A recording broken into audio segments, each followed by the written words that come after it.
Salve, salve, bilionários! Como muita gente nos pediu, iremos mostrar como transformar o seu canal em uma empresa. Tudo o que você precisa saber será mostrado gratuitamente no evento Hackeando o YouTube. Serão 3 dias de live onde você sairá de um completo iniciante para um profissional no YouTube. Tem interesse? Se inscreva no primeiro link da descrição. Aliás, você já viu, conta nos dedos, quantos adolescentes, por exemplo, gostam de comida japonesa? Por quê? Porque comida japonesa, você sente o sabor aqui, no paladar, no nariz, não na boca. E, por exemplo, um fast food, um hambúrguer, você sente aqui, super salgado. O que ela quer? Ela quer água? Não, ela não quer água, ela quer um refrigerante, super doce. Quem que toma vinho? Nós 4, nós 3, né? Por quê? Caralho, Igor, falou que você tá tão gordo que você conta como 2. Não, contei o Sérgio. É. Então, por que a gente toma vinho? Onde você sente o vinho? Aqui. Então, o que você percebe? Você percebe que essa sensação de recompensa, né, ela existe numa determinada situação de equilíbrio. A gente falou, com ciclo de esteroide assim, com implante hormonal mal indicado é assim, e na adolescência é assim. Por isso que o adolescente ele tem essas insatisfações tremendas e tem essas satisfações, né, abruptas e explosões de euforia.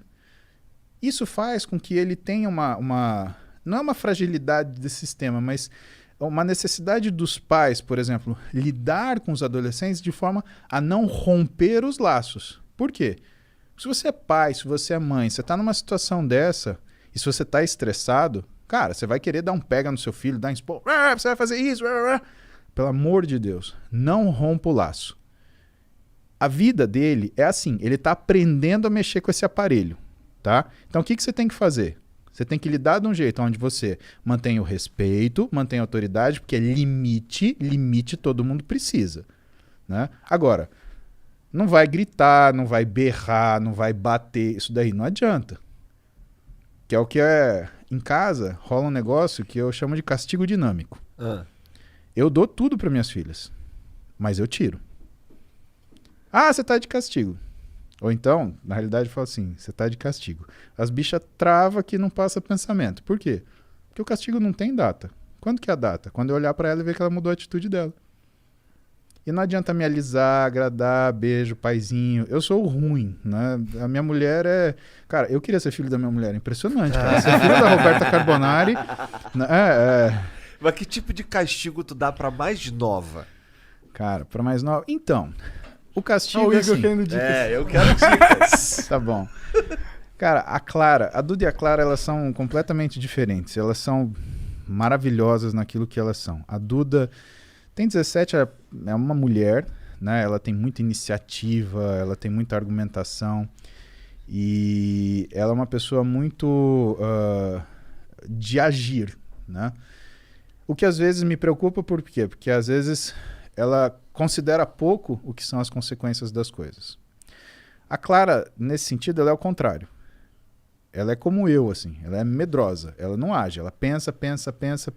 Se deixar ela pensando, a decisão é tomada por ela. O que é uma coisa que eu me preocupo com ela. E quando a Clara, ela cria uma situação que ela se atrapalha, né, o que eu faço? Eu afasto ela daquela situação até ela sentir que ela precisa aprender a lidar com aquilo melhor para voltar para lá. Por exemplo, sei lá, uma situação hipotética, tá? Ela brigou com as amigas. Clara, vem cá. Você não vai mais brincar com suas amigas até você aprender a brincar. Ah, mas foram elas falaram isso. Assim, tudo bem. Sempre vai parecer culpa dos outros. Mas é aquilo que é a sua culpa. Porque a gente não briga. Quando um não quer, dois não brigam. Então, quando você souber lidar com as suas amigas, você volta a falar com elas. Não tem problema nenhum. Pode procurar outra coisa para você fazer. Mas eu não vou deixar você sair de casa agora. E você não vai encontrar suas amigas. Aí ela fica moada, não sei o quê. E a Clara, apesar da idade dela, né, ela sabe se expressar. Então ela vem comigo quietinha, dá um beijo no meu ombro, porque volta e meia eu tô trabalhando, ela chega, dá um beijo no meu ombro, olha para mim, fala, papai. Ela me chama de papai. A Duda me chama de paps, a Clara me chama de papai. Papai, eu entendi o que o senhor falou, eu não posso fazer isso. Você aprendeu isso? Ótimo, pode sair para brincar. Se isso demorar um dia, Igor, é um dia de castigo. Se demorar 1 ano, é 1 ano de castigo. Se demorar uma vida, aquelas pessoas ela não vai ver mais, porque ela não sabe lidar com elas. E se ela não sabe lidar com elas, de duas uma. Ou todos vão se machucar, o que inclui ela, que é o meu problema, ou só ela vai se machucar, que ela é o meu problema. O meu problema é ela. Né? Se todos se machucam, ou se ela se machuca, eu estou sendo muito sincero, o meu problema é minha filha. Então ela precisa saber lidar numa situação de estresse e pressão. E se ela não sabe lidar, ela tem que pensar naquilo, usar o núcleo ventromedial do córtex pré-frontal dela para aprender a lidar com aquele negócio.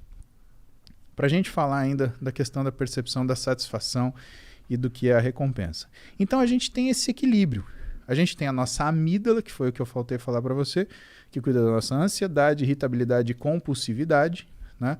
E ela fica antagonizando nosso núcleo ventromedial. Tem um cara chamado Daniel Kahneman, e esse cara escreveu um livro muito interessante, que eu ganhei da minha mãe, Heloísa, que chama Rápido e Devagar. E o que ele fala nesse livro? Ele fala justamente, ele faz uma análise através da neurociência do que são as nossas tomadas de decisão.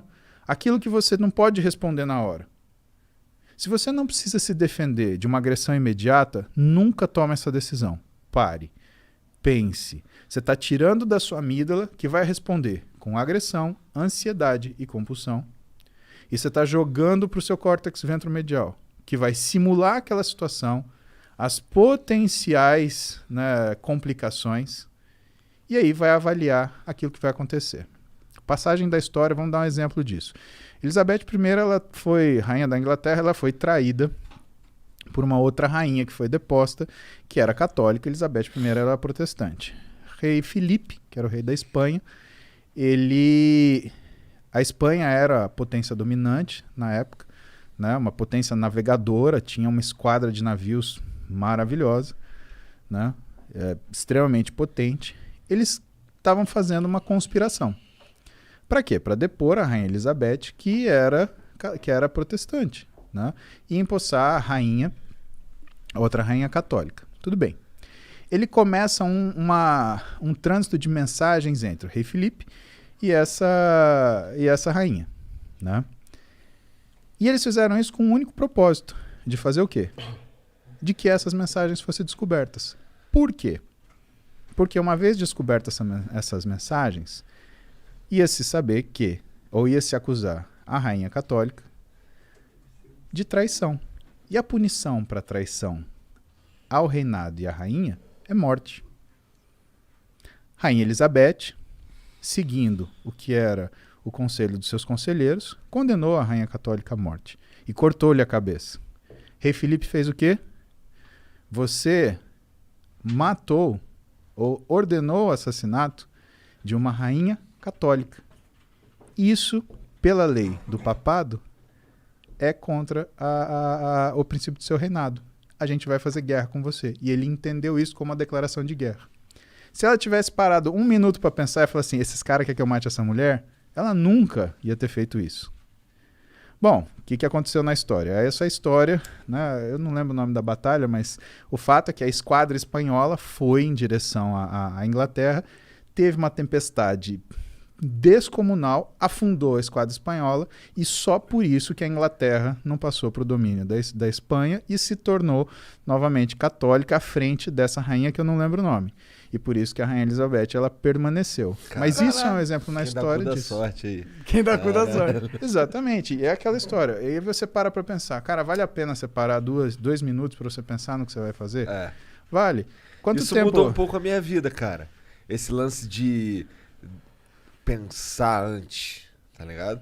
Porque, porra, eu já fui um cara difícil de lidar, tá ligado? Que tudo respondia que assim, sem pensar muito. E depois que a merda tava feita, eu, caralho, fiz merda. Igor, ninguém é fácil de lidar. Só a gente é fácil de lidar. Você já parou pra pensar que você pode olhar pra você ontem que é uma coisa desleal com você e falar que você era um cara difícil de lidar. Por que é desleal com você? Porque você tá olhando para um Igor de 15 anos, 20 anos, a partir da visão de um Igor de 30 e tantos. Quantos anos você tem? 36. Desculpa. Você tá olhando para você 18 anos atrás com a visão do Igor de 36. Faz isso, cara. Isso é culpa. Isso é ruim. Isso te machuca. Porque ninguém é fácil de lidar. Tem gente que finge ser fácil de lidar, mas ninguém é. Todas as pessoas querem o que elas querem, do jeito que elas querem, na hora que elas querem. E se elas não têm isso, as que são mais... como fala? As que são mais ardilosas, elas criam mecanismos para chegar nessa situação. As que são mais impulsivas, elas querem tomar aquilo na briga, que não tem um jeito certo e errado. Aquilo são formas. Né? Você não consegue qualificar isso. Né? Então, o que faz a gente, na verdade, observar isso é um amadurecimento que você foi submetido. Você foi obrigado a pensar 2 vezes. Todos nós tivemos situações onde nós fomos viscerais e fomos, né, extremamente agressivos. A questão é, o que custou para a gente mudar? Pensa no que você passou de vida, o que você enfrentou, as coisas, os nãos que você levou. Cara, isso é um assunto legal porque isso eu acho que vem muito de encontro daquilo que é você se conhecer. Né? A história do Rain, né? Reconhecer, aceitar, investigar e não identificar. Você foi. Né? Você não tem culpa por causa disso. Todo mundo é assim. Caralho, agora eu tô me sentindo bem. Olha lá. Que bom. Antes eu tava me sentindo merda. Por isso que ele é um médico.